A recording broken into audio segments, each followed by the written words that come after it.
On y va. Au collège, en classe de français, on enseigne la lecture littéraire. Pour mener à bien une lecture littéraire, il nous faut des livres, des élèves et des lectures.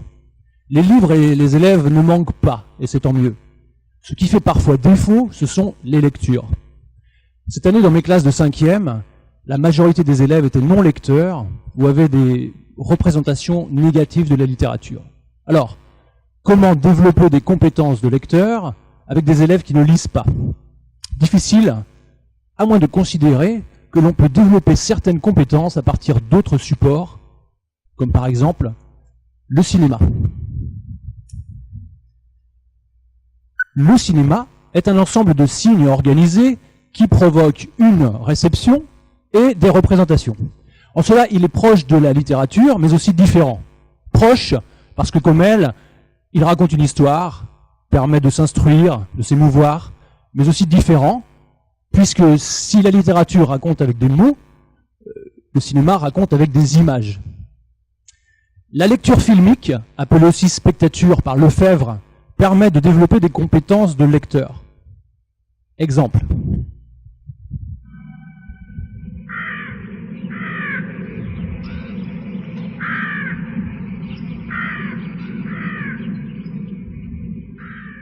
En visionnant un film, on travaillera sur la construction de l'histoire, sur la construction des personnages. On se demandera qui voit, qui raconte, quelle tonalité. Bref, des compétences d'analyse qui pourront ensuite être transférables dans la lecture de texte.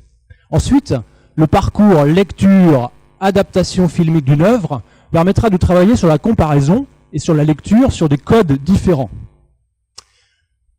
On peut se demander comment passe-t-on d'un texte à un film?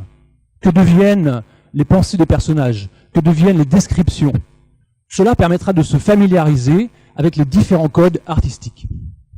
Enfin, le cinéma plaît aux élèves et favorise la mémorisation des œuvres. La méthodologie utilisée repose sur un va-et-vient permanent entre le texte et le film, à travers la construction d'activités d'apprentissage. Ainsi, cette étude nous montre que le cinéma permet de construire des compétences multiples de lecteurs. Il invite même à multiplier les supports pour travailler, le théâtre, la musique, la peinture, afin de construire ce que Edgar Morin nomme une pensée complexe, c'est-à-dire une pensée qui connecte, qui tisse des liens, qui met en relation. Merci.